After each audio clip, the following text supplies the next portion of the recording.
mitigasi bencana gempa bumi itu solusi utamanya itu sebenarnya yang paling utama hanya satu, Ya. yaitu membangun bangunan tahan gempa. Program mitigasi struktural kita itu jalan di tempat ya. Ada gempa kuat terus pada roboh dan penduduknya pada meninggal itu mau berhenti itu kapan gitu. Sebenarnya aturannya sudah ada Mas, tapi cuma belum berjalan dengan baik. Kalau di Jepang sejak tahun 1980 setiap rumah yang dibangun itu harus tahan gempa. Di Taiwan bangun rumah tingkat roboh karena gempa di penjara itu pemiliknya itu. Sebenarnya gempa itu tidak membunuh Mas, nggak melukai, rumahnya yang melukai.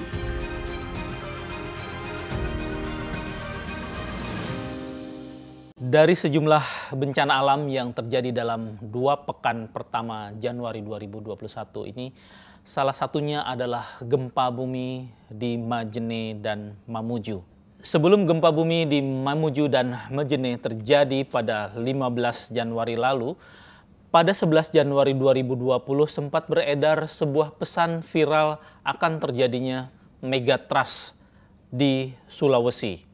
Apakah ramalan yang sempat beredar pada tahun lalu itu ada kaitannya dengan gempa yang terjadi di Majene dan Mamuju?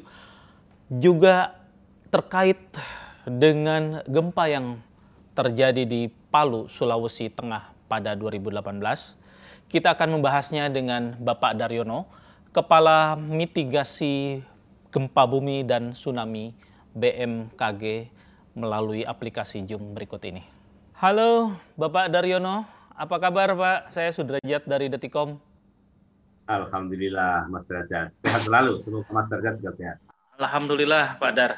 Ini di mana nih? Kok lemes benar, di kantor atau di rumah Pak? Ini transisi antara kantor dan rumah. Oh gitu. Soalnya background-nya sama nih, masih kayak di kantor di BMKG ini. Semangat kerja ini namanya. Semangat kerja.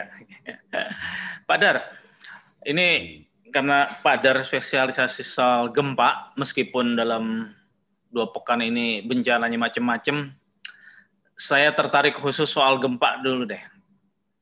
Ini kan soalnya seingat saya 11 Januari tahun lalu Pak, itu kan sempat beredar tuh kayak video yang viral betul, katanya ada megatrust di Sulawesi akan terjadi. Tapi ternyata enggak, dan baru terjadinya sekarang nih gempanya di Sulawesi Barat. Nah, itu ada kaitan nggak Pak dengan informasi yang sempat beredar tahun lalu itu, Januari tahun lalu? Sebenarnya ada kaitannya, ada enggak. Jadi ceritanya begini, di sebelah barat Sulawesi itu kan ada sumber gempa, struktur sesar naik Makassar Strait ya, atau bahasa kita sesar naik Selat Makassar. Ya. Nah itu kan struktur sesar naik ya, itu kan apa ya, mekanisme sumbernya itu naik ya. Jadi kode geologi tektoniknya itu juga mirip ya, ada gigi yang runcing mengarah ke timur ya, mengarah ke pesisir Mamuju dan Majene ya. Ya. Jadi memang kode apa ya, simbolnya itu mirip ya, karena memang ada kayak semacam apa ya, bidang sesar yang miring tapi menunjam ke bawah Sulawesi Barat itu ya. Jadi sebenarnya yang menjadi narasumber saat itu tidak salah, cuman masyarakat terkadang melihat gambar yang mirip-mirip, yang sebenarnya tidak mirip itu dibuat mirip, dibuat sama. Jadi struktur sesar naik itu dianggapnya megatrust ya. Emang secara mekanisme sama, tapi kan yang ada di barat Mamuju dan Majene ini bukan tunjaman lempeng, bukan tumbukan kontinen ya. Jadi hanya sekedar sebuah fenomena fault and thrust belt ya, jalur sesar dan lipatan kalau nggak salah begitu ya. Nah, karena memang lengan Sulawesi bagian selatan Ya. itu ada kecenderungan bergerak ke barat. Ya. Istilahnya itu mengalami shortening. Ya. Nah, dampak dari shortening ini terbangun gaya kompresi. Jadi penekanan gitu loh, Mas. Ya. Makanya di situ ada perlipatan dan pensesaran ya. Jadi tertekan sehingga patah. Patahnya itu ada bagian yang naik. Ya. Jadi itu menjadi namanya, dan itu memanjang zonanya itu dari selatan ke utara, namanya thrust belt. Belt itu jalur, thrust besar naik. Jadi yang Mas angkat ini sebenarnya menarik. Saya baru ingat yang viral itu, dan saya sempat membuat klarifikasi itu ya. Tidak ada zona megatrust di situ ya. Nah, saya sebenarnya narasumber dari Unhas itu sebenarnya tidak salah. Cuman masyarakat yang menangkap saat itu menganggapnya megatrust, sehingga ramai itu ya. Sebenarnya tema itu nyambung sekarang ini, Mas. Itu benar. Itu saya baru, mengapa Mas ngangkat itu sesuatu yang menarik itu. Jadi hebohnya dulu terbukti sekarang. Tapi ada ketidakpasan di dalam menilai sumber gempa itu saja. Itu dikatakan megatrust, padahal itu hanya dasar naik ya. Jadi narasumber dari Unhas itu tidak keliru, tetapi masyarakat yang menangkapnya itu dikiranya megatrust. Jadi ramai waktu itu, sehingga waktu itu kan demam-demam megatrust ya kalau salah. Jadi masyarakat lagi interest ya. Jadi ramai waktu itu. Makanya saya pikir wah ini BMKG sudah meramalkan tahun lalu bersama tim dari Unhas, ternyata kejadiannya baru momennya sama Januari juga, akhirnya ada jeda setahun gitu kan. Kalau megatrust sana itu adalah di utara lengan Sulawesi itu megatrust laut Sulawesi namanya, itu nunjamnya ke selatan. Jadi dari laut nunjam ke bawah lengan utara Sulawesi itu potensinya besar, bisa sampai 8,5 itu. Nah, kalau yang ini sesar naik Selat Makassar itu hanya 7,0. Ya sebenarnya magnitudo tertarget itu sebenarnya utamanya ya untuk membuat referensi infrastruktur bangunan tahan gempa ya. Jadi tapi juga kita bisa memanfaatkan itu untuk input modeling tsunami, sehingga kita dengan sumber gempa 7,0 itu tsunami-nya kayak apa itu bisa kita lakukan. Kalau di utara Sulawesi itu sampai 8,5 itu kayak apa bisa kita buat gambarnya. Malahan nanti melandainya sampai mana itu bisa. Nah, jadi itulah teknologi sudah maju, teknologi kajian bahaya bencana, bahaya tsunami itu sudah maju, gempa juga. Jadi aku ini ceritanya. Itu tema yang nyambung dan diangkat. Saya kan sudah lupa itu sebenarnya. Nah, ini kalau yang Majene Mamuju ini kan ada beberapa kali gempa nih ya. Ini kan yang orang awam kan selalu masih bertanya-tanya, kenapa gempa yang pertama dengan yang kedua lebih gede yang kedua skalanya, guncangannya? Ya, karena memang itu sebuah proses rilis ya. Jadi gempa yang terjadi saat ini di Majene Mamuju itu tipenya itu tipe 2 ya. Jadi ada ahli gempa Jepang namanya Kiyomogi, itu tahun 60-an itu membuat jenis tipe gempa ya. Jadi gempa kalau tiba-tiba gede, kemudian setelah gede banget ya, kemudian diikuti gempa susulan. Itu namanya tipe main shock, aftershock. Nah, kalau yang sebelum yang gede itu ada yang lebih kecil, namanya foreshock atau pembuka, baru kemudian main shock, kemudian aftershock. Nah, yang itu yang kedua ya. Jadi yang di Makassar, yang di Sulawesi Barat ini tipe 2. Pak, bedanya yang main shock, aftershock. Nah, satu lagi yang terakhir, swarm. Swarm itu gempanya banyak, banyak banget, kecil-kecil, tidak ada yang dominan. Jadi itulah tipe gempa itu. Ada Jadi, 3. jadi memang lazimnya begitu ya Pak ya? Nah, ada gempa pertama, jadi gempa yang kedua. di Mamuju itu tipe 2. Core shock atau gempa pembuka, main shock yang 6,2, yang tadinya 5,9 itu core shock, main shock 6,2, dan sekarang yang silsil itu aftershock. Mudah-mudahan tidak ada main shock lagi. Dan saya kok punya feeling ya, punya keyakinan dengan miskinnya aftershock itu energi di sumber gempanya sudah terdisipasi, sudah lepas ya, sudah lepas. Untuk sumber gempa di itu loh ya. Nah, kalau di tempat lain lagi urusannya.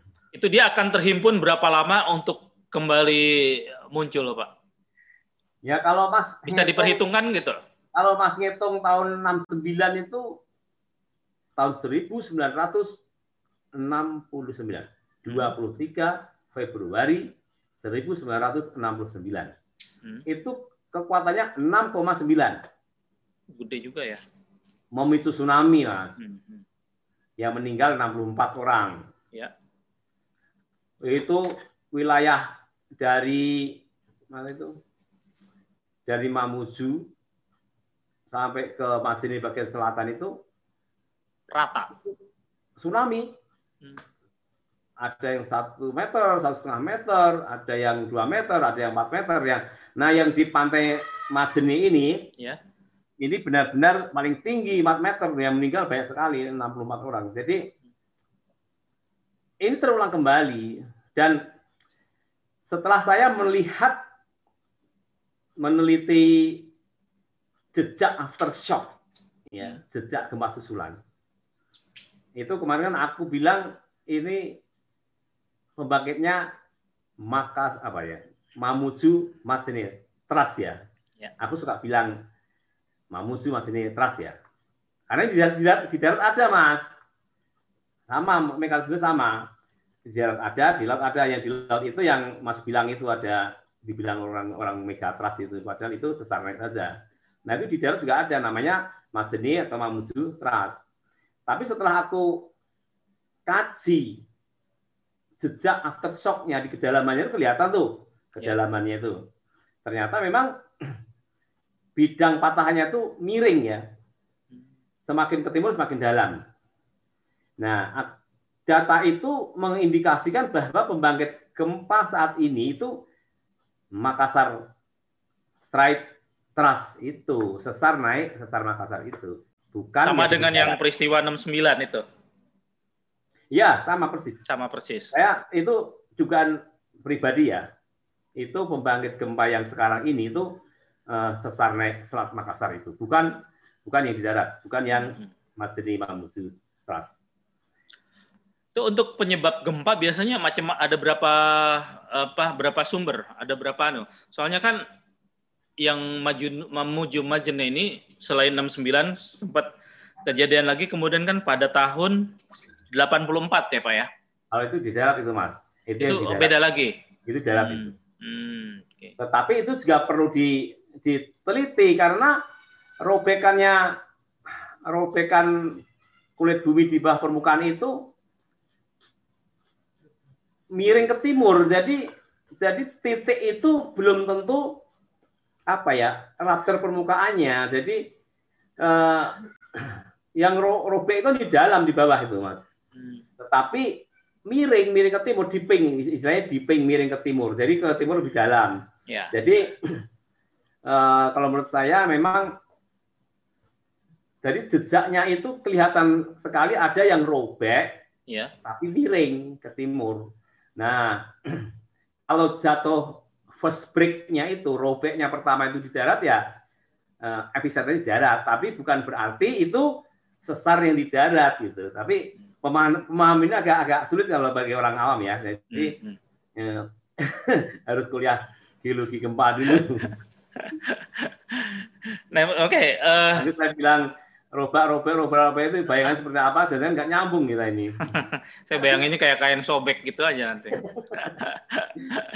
Pak, ada persamaan atau perbedaan nggak Pak antara gempa yang Mamuju Majene sekarang ini dengan yang 2018 di Palu tuh, di Sigi? Itu kan lumayan gede juga tuh di ya, sana. Ada yang tsunami gempa juga. menimbulkan tsunami dan likuifaksi Ya, itu ya? likuifaksi. Berbeda. Sumber gempanya beda sesarnya. Kalau di sana namanya sesar Palu Koro kan, itu mekanismenya geser atau strike slip fault istilahnya. Kalau yang ini sesar naik, thrust fault, yang namanya Selat Makassar thrust. Jadi beda. Jadi mekanisme beda, sumbernya juga beda. Arah sumber gempanya tempatnya juga berbeda. Nah, kalau yang di Palu 2018 karena ada eofikasi ya sebutannya.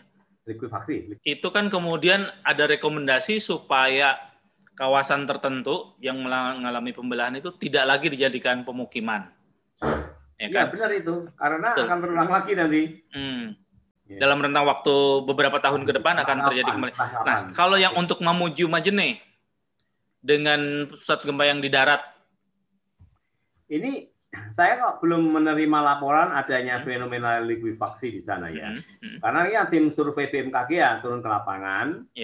Dan laporannya belum jadi dan mereka masih bekerja. Jadi tapi sampai detik ini tim kami belum menemukan ada laporan likuifaksi ya. Jadi, tapi likuifaksi itu kan macam-macam. Ada yang hanya seselui aja, ada yang masif seperti di Palu, dan itu yang di Palu, yang di Petobo dan Balerwa itu likuifaksi masif ya.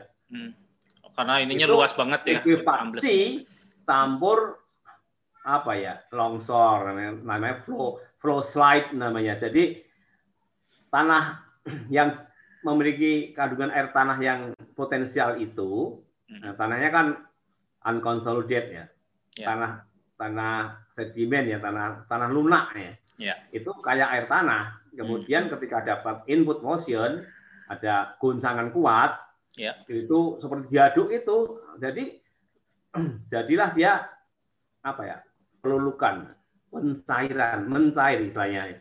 Jadi berubah jadi lumpur. Nah, itu likuifaksi.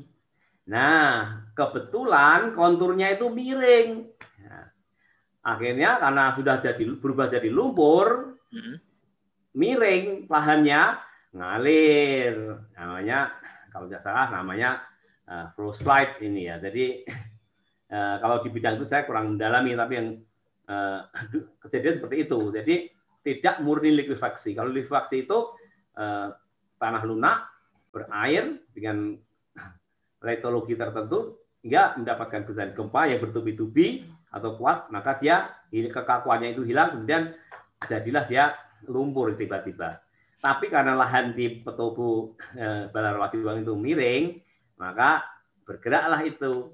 Nah, itu karena sudah mencair gitu ya. Kalau tidak miring ya hanya likuifaksi saja. Nah, jadi sampai detik ini saya belum menemukan ada laporan adanya fenomena likuifaksi di Mamuju Majene ini. Jadi relatif lebih aman Mamuju Majene untuk dibangun kembali di sana ya, untuk pemukiman atau gedung tinggi. Tapi pembangunan itu ingat ya, harus berbasis risiko bencana. Kalau tidak, ya hanya tambal sulam saja nanti kembali lagi.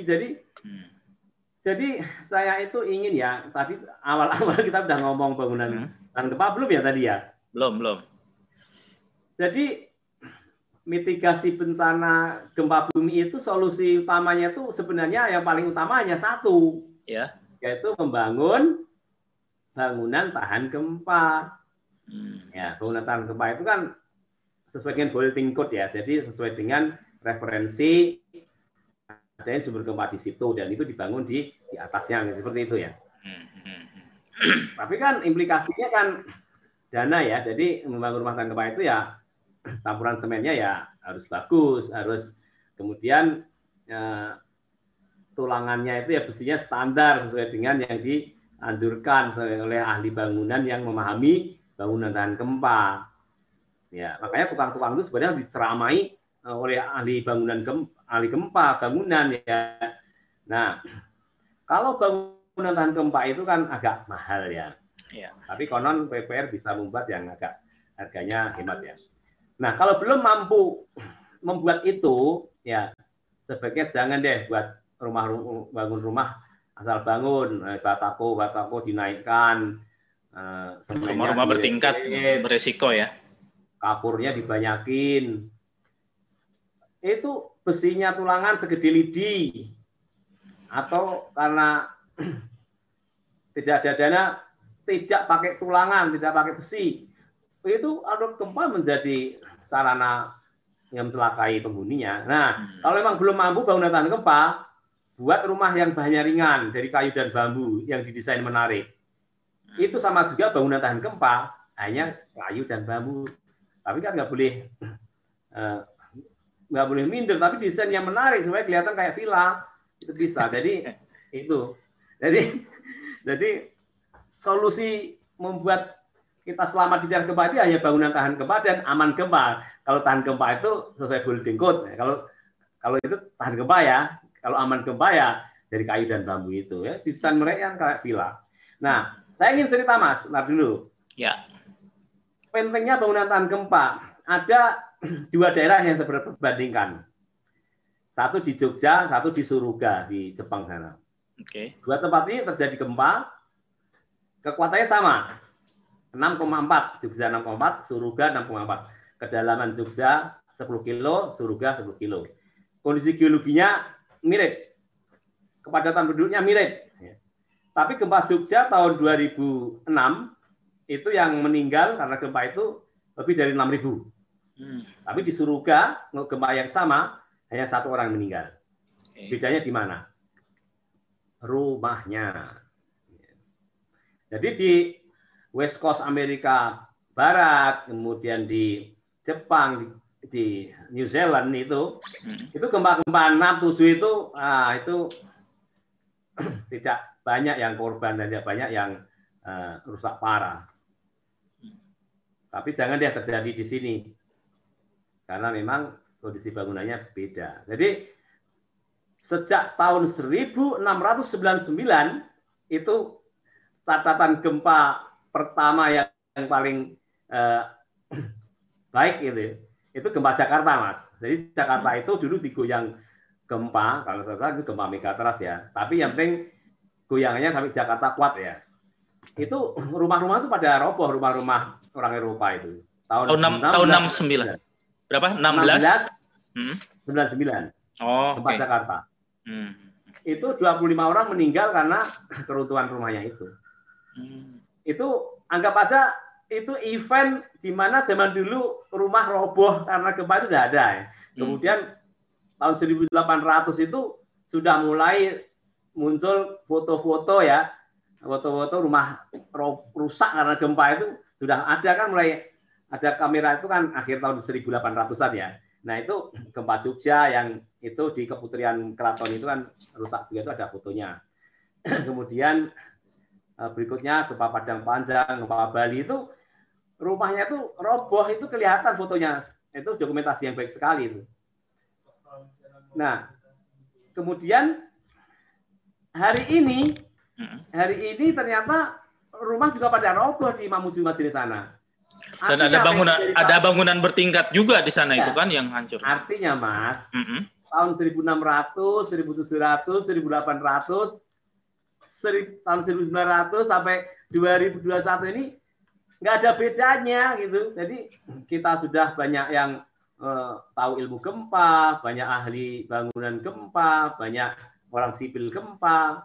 Artinya orang-orang yang terserahkan bidang gempa itu udah banyak ya. Tapi ya kasarnya nggak ada bedanya dengan dulu. Artinya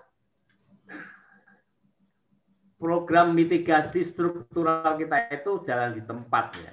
Nah ini sampai kapan berakhir ini? Sampai kapan berubah seperti New Zealand, berubah seperti Amerika Serikat, seperti Jepang itu kapan? Kalau setiap ada gempa kuat terus pada roboh dan penduduknya pada meninggal, itu mau berhenti itu kapan gitu? Di kita kan biasanya gitu, ramainya pas peristiwa berlangsung seminggu, sebulan, setelah itu lupa lagi. Anget-anget tai ayam istilahnya itu kan. Ya. Makanya itu Mas, itu saya tadi bilang pengen ada gempa tetap kita sehat selamat ya, rumahnya tahan gempa dong. Tahan Nah, atau sekarang aman ya. kita sekarang Tahan ngomongin gempa. yang itu deh, Pak Dar. Kalau Ya. Pak Dar tadi bilang soal mitigasinya nyaris nggak berjalan, jalan di tempat. Untuk 2018 mitigasi ada, struktural loh ya, Bang. oke, Ada koreksi dulu. iya ya, oke. Mitigasi struktural loh ya. Nanti Struktural. jangan, kalau yang lain udah jalan juga, Oke. tapi ya yang bangunan tahan gempa ini agak lambat. Kita balik yang peristiwa 2018 misalnya kan. Ya.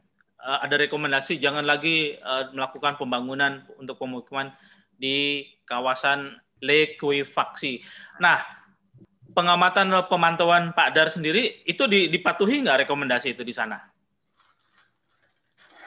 Sepertinya ya diikuti Mas, karena itu benar-benar tidak layak untuk ditinggali, meskipun sepintas layak ditinggali ya Mas ya. Karena kan tanah berair kan di bawahnya, dan itu nggak bisa hilang. Karena apa?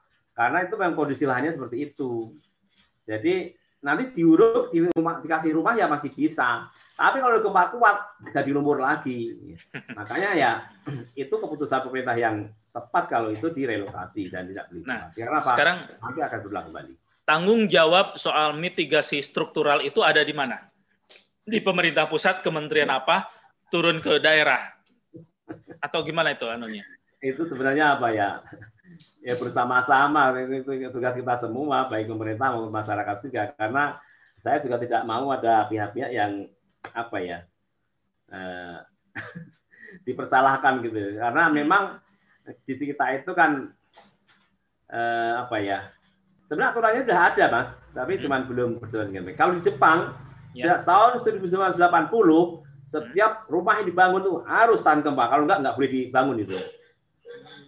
Di Taiwan, bangun rumah tingkat roboh karena gempa, di penjara itu pemborongnya itu. Ya pemborongnya, bukan pemiliknya, pemborongnya. Jadi di kita aturan kayak gitu udah ada belum aturan semacam itu? Ketatnya luar negeri dalam mengawal bangunan tahan gempa ini. Sedemikian ketat Jepang, Taiwan mengawal bangunan sampai rumah tingkat roboh karena gempa itu pemborong bisa dipidana. Dan di Jepang itu peraturannya keras sejak 1980, kalau tidak dibangun aman tahan gempa itu tidak boleh. Itu aturannya. Ya, implikasinya saya tertarik. Jogja gempa kekuatan sama dengan Jepang. Kalau Jepang itu surga itu 2009 ya. Jogja itu 2006 Bantul Jogja itu.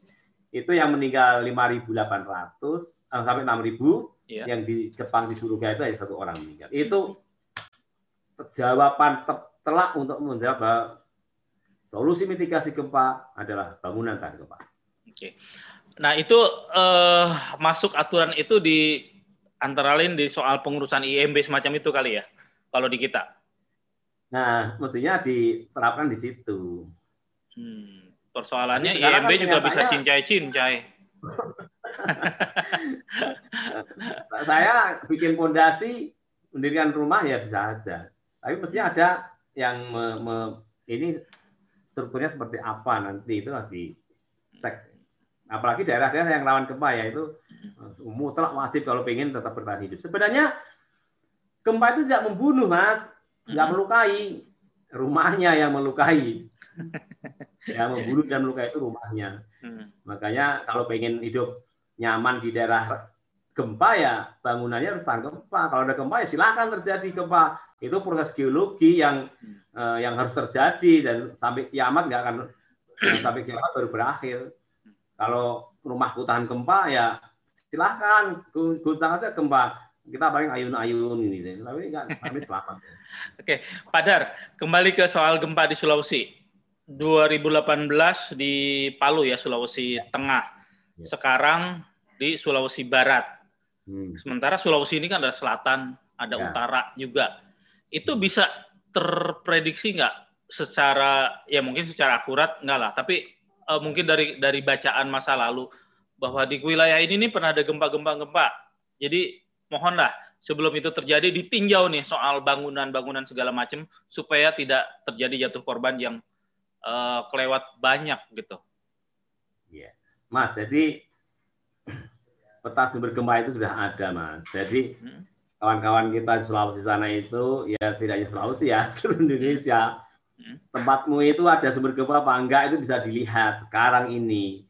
Buka buku peta sumber dan bahaya gempa bumi Indonesia tahun 2017 diterbitkan oleh Pusat Studi Gempa Nasional. Itu Pusgen. akan tahu nanti rumahku ini dekat sumber gempa sesar apa tidak. Ya kalau sudah jelas dekat sesar ya harus diwujudkan bangunan tahan gempa itu. Kalau lemah, kalau ternyata bangunannya itu asal bangun ya harus di retrofitting, diperkuat agar mampu menahan goyangan itu. Itu solusi satu-satunya agar kita umurnya bisa bertahan saat terjadi gempa kuat. Itu kan kalau di buku yang dan Bapak, itu Mas, peta sesarnya itu banyak sekali. Tidak hanya sesar ya, titik-titik gempanya itu ada. Saya ada semua itu. Ya. Jadi saya pernah baca ada 48 titik kalau nggak salah itu ya. 48 ya. Struktur sesar. Jadi memang ya itu, kita itu sebenarnya udah tahu ya, mana-mana daerah yang rawan, mana-mana yang pernah gempa, pernah tsunami, itu udah tahu semua. Dan itu suatu akan terulang kembali. Seperti hanya di Majene ini kan perulangan tahun 69 tadi. 50 berapa ya? 54 ya? 54 tahun ya? Iya. Tapi katanya 27 pernah juga ya, 67, ya, 27, ya. 67, 69. Jadi kita mengenal namanya return period. Periode ulang. Oke. Jadi gempa itu juga punya perulangan, ulang tahunnya ada. Jadi cuma itu tidak bisa terprediksikan ya? Nggak bisa. Siklusnya. Jadi kita itu sebenarnya mitigasi pasifnya itu bisa terinformasi. Ada sesar nggak? Ada sejarah gempa nggak? Keaktifannya ada nggak? Jadi kalau ketiga itu sudah masuk, ada sesar, ada sumber gempa tubuhan lempeng atau megatrust, kemudian ada sejarah gempa, ada sejarah tsunami, keaktifan saat ini seperti apa, udah lengkap. Berarti rumahnya itu, kalau bangun rumah itu jangan coba-coba dengan asal-asal bangun, itu sangat berisiko. Makanya pemerintah juga harus di dalam perencanaan pembangunan itu harus berbasis risiko bencana, ya. Jadi harus memperhatikan daerah itu kegempaannya seperti apa, potensi tsunami-nya adalah mata tulangnya harus direncanakan sebaik mungkin agar pembangunan yang dilakukan itu benar-benar membuat kita juga selamat dalam jangka panjang, kita dapat berkesinambungan. Jadi ya pembangunan berkesinambungan itu harus mengacu pada bahaya dan risiko bencana di tempat tersebut.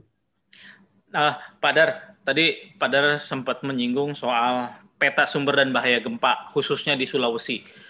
Itu ada kaitannya nggak Pak dengan bentuk Pulau Sulawesi? Kan kalau kita lihat di peta gitu kan, bentuknya itu kan rada unik ya, seperti huruf K gitu kan, sehingga bentuknya bisa seperti huruf K. Ini kalau saya ngomong ini, saya izin dulu kepada teman-teman saya geologi. Jadi saya kan bukan orang geologi, saya orang geofisika ya. Jadi izin kalau ada yang salah mohon dimaafkan. Jadi Pulau Sulawesi itu terbentuk akibat fenomena tectonic extrusion ya. Jadi Pulau Sulawesi itu didorong dari timur, dari Banggai Sula ya. Nah, dari mikrokontinen, benua mikro Banggai Sula itu didorong dari timur, dari Pacific Plate. Lempeng Pasifik itu dorong. Kemudian dari Banda juga ada pemekaran di Graben Aru. Itu menekan ke barat. Itu membuat mikrokontinen Banggai Sula itu menekan ke barat. Di situ kan tertekan tuh Mas, tertabrak itu ya. Jadi ada yang ke Kendari, ada yang lari ke Kendari, tahu Kendari Mas ya? Ke timur laut. Karena Pulau Sulawesi ditabrak dari timur oleh Banggai Sula, maka ada lengan yang lari ke arah Kendari, ke arah sana tuh, ke Wakatobi. Kemudian ada yang lari ke arah Banggai, ya. Ada yang lari ke arah Manado. Jadi lengannya seperti itu. Itu namanya fenomena tectonic extrusion atau tectonic escape. Ya, jadi karena coba Mas punya kue lapis atau bolu lapis ya. Tuh Mas tonjok tuh. pasti ada yang mencelat ke sana, ada yang mencelat ke sana, ada yang mencelat ke sana. Nah, yang agak bertahan itu yang lengan daerah Palu dan Makassar itu agak bertahan itu. Tapi itu pun patah juga. Yang blok timur lari ke arah sana, ke arah utara. Ada yang sesar Palu Koro itu. Nah, data terbaru itu menunjukkan lengan bagian selatan Sulawesi itu bergerak counter clockwise. Bergerak ke barat, berlawan dengan zigzag. Itu data GPS yang bicara. Jadi di situ, di daerah Polewali Mandar, kemudian Mamuju, Majene, itu ada namanya fault and thrust belt yang sekarang dipetakan oleh kawan-kawan. Namanya ada sesar Majene, sesar Mamuju, ada sesar apa tuh Makassar Strait Fault itu. Itu sebenarnya zona sesar naik dan lipatan. Sebenarnya untuk gampangnya teman-teman gambarnya ada jalur sesar gitu. Padahal sebenarnya itu ya tempat yang terkompresi, tertekan dan berlipat-lipat dan sehingga untuk memudahkannya digambar garis patahan. Padahal sebenarnya itu sebuah zona yang memanjang lipatan dan patahan naik, fault and thrust belt. Jadi nah disitulah sekarang itu generatornya main keluar 6,2 dan 5,9 kemarin itu. Jadi tadi gambaran Pulau Sulawesi itu sebenarnya terbangun dari tectonic escape tadi atau tectonic extrusion. Apa ya? Tectonic escape itu karena ditekan dari sana sini gitu. Ya, satu mencelat ke sana, satu mencelat itu apa ya? Mencocot. Jadi lompat yang lari ke timur laut itu Manado, ada Banggai, yang ke arah sana ke Tenggara, Kendari. Yang Banggai Kendari, Sulawesi Tenggara. Nah, yang tengah itu terkompresi itu daerah itu Banggai, kemudian di situ juga ada sesar namanya sesar ya Danau Matano itu, sesar Matano itu ada di situ. Itu juga itu sebenarnya sesar regional yang sangat panjang seperti Palu Koro, tapi sudah lama sekali tidak ada gempa besar dan itu termasuk saya menilai sebuah seismic gap di situ. Zona sesar aktif potensial tapi sudah beratus tahun itu nggak ada gempa gedenya. Nah, itu yang saya curigai di situ sebenarnya ada seismic gap ya. Jadi seperti itu. Jadi pokoknya kalau melihat Pulau Sulawesi itu yang lumayan aman itu ya Kota Makassar itu. Dari sekian luasnya daerah hanya situ saja yang masih mending ya. Karena itu pun timurnya ada sesar Walanai. Ya. Jadi memang itu Sulawesi itu memang daerah yang aman gempa ya susah di sana itu ya. Yang ada yang aman gempa itu hanya Kalimantan di bagian barat dan bagian timur Sumatera itu saja. Oke. Pak Daryono, terima kasih banyak atas paparannya. Saya yang menarik dari pernyataan Pak Daryono, kalau istilah-istilah teknis sih saya nggak nyambung. Tapi yang menarik tadi perlunya mitigasi struktural itu ya Pak ya. Dipatuhi dan kemudian disosialisasikan terus-menerus demi keselamatan warga dan masyarakat. Oke, terima kasih banyak Pak Daryono. Kita jumpa kembali di lain kesempatan. Assalamualaikum. Waalaikumsalam warahmatullahi wabarakatuh.